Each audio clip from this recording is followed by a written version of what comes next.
اعوذ باللہ من الشیطان الرجیم بسم اللہ الرحمن الرحیم۔ میرے بھائیوں اور بہنوں، آج کا ایک ایسا وظیفہ لے کر حاضر ہوا ہوں کہ جس انسان نے اس وظیفے کو کیا، مغرب کی نماز کے بعد وہ حیران ہو جائے گا کہ اللہ رب العزت رازق ہیں تو اس کی صفت رازق ہے، جس کو چاہتا ہے جتنا رزق دیتا ہے، یہ اس کی مرضی ہے،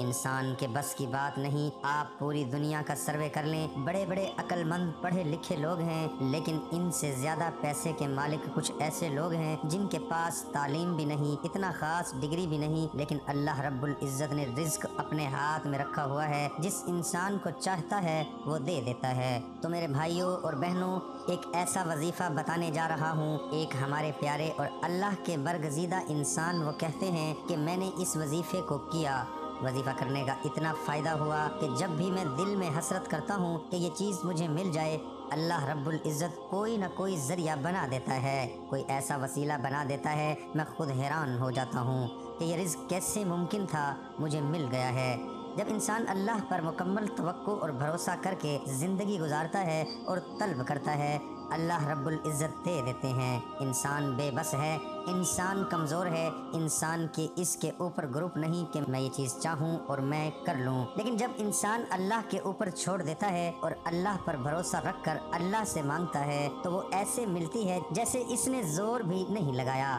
اس نے کوئی تردد بھی نہیں کیا، لیکن اس کی سوچ کے ساتھ اللہ کے فیصلے ہوتے ہیں۔ میرے بھائیوں اور دوستو، آج وظیفہ بڑا اہم وظیفہ ہے، سب سے بڑا سرمایہ اللہ کا ذکر ہے۔ جب دن قیامت ہوگا تو آپ جب پل صراط سے گزر رہے ہوں گے تو عام انسان اپنے اعمال کی وجہ سے کچھ کے لیے پل صراط ایک بڑی عجیب سی چیز بن جائے گی جو اس کو ضائع کر دے گی، اور ایک انسان جو اللہ کی عبادت کرتا ہے وہ آسانی سے گزر جائے گا، لیکن ایک ایسا انسان جو اللہ کا ذکر کرتا ہے، جب وہ پل صراط سے گزرے گا تو نیچے جہنم کی آگ وہ ٹھنڈی ہو جائے گی، تو وہ جہنم میں لوگ ہوں گے، وہ اوپر دیکھیں گے کہ یہ کون جا رہا ہے، وہ جہنم کی آگ جو ہے وہ اس کا زور تھوڑا سا کم ہو گیا ہے، تو پوچھا جائے گا، فرشتے کہیں گے یہ اللہ کے وہ بندے ہیں جنہوں نے اللہ کا دن رات کو ذکر کیا، کیونکہ ذکر کا جو اللہ نے آرڈر دیا ہے قرآن مجید کے اندر کہ میرا ذکر کثرت سے کرو اور صبح و شام کرو، سمجھو کہ اللہ نے مہر لگا دی ہے کہ اے میرا بندہ صبح و شام میرا ذکر کرو، اور جو انسان ذکر کرتا ہے اس کے دل میں اللہ پہنچ جاتا ہے۔ تو اس لیے میرے بھائیوں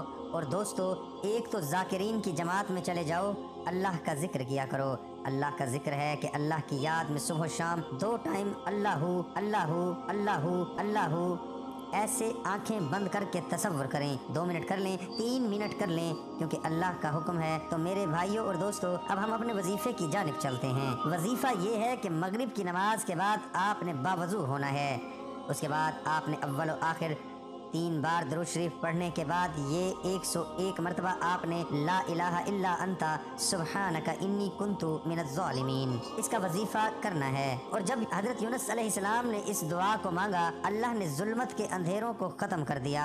اللہ رب العزت نے ان کو آزاد کر دیا ان کی خواہش کے مطابق، اور یہی دعا اللہ رب العزت نے پھر اپنے نبی حضرت محمد مصطفیٰ کو تحفہ دیا اور قرآن بنا دیا، تاکہ رہتی دنیا تک میرا نبی اپنی امت کے لیے یہ تحفہ لے کر جائے۔ جو انسان صدق دل کے ساتھ اس دعا کو پڑھے گا، اللہ پاک اس کے دین اور دنیا کی تمام مشکلات کو ختم کر دیں گے، اور اتنا رزق دیں گے، اتنا رزق دیں گے کہ آپ کی فیملی پریشان نہیں ہوگی کہ اتنا رزق اللہ کہاں سے دے رہا ہے، وہ حیران اور پریشان ہوں گے۔ یہ ہے اللہ کے قرآن کی طاقت، یہ ہے اللہ کے ایک ایک لفظ کی پاور، اور اللہ کے ایک ایک لفظ کے اندر اللہ کا نور ہے، اور ہر لفظ کے اندر اللہ تعالیٰ نے بڑا کمال رکھا ہے۔ تو اس لیے میرے بھائیوں اور دوستو، اس وظیفے کو کرو، اس سے ایک تو اس دنیا کے اندر آسانیاں پیدا ہوں گی، اور آخرت والی زندگی کے اندر بے شمار آسانیاں پیدا ہو جائیں گی۔ اللہ پاک ہم سب کو اس پر عمل کرنے کی توفیق عطا فرمائے۔ اللہ پاک ہم سب کو اپنے تمام دوستوں تک اس کو شیئر کرنے کی بھی توفیق عطا فرمائے۔ دعا ہے کہ اللہ تعالیٰ میرا سنانا، آپ کا سننا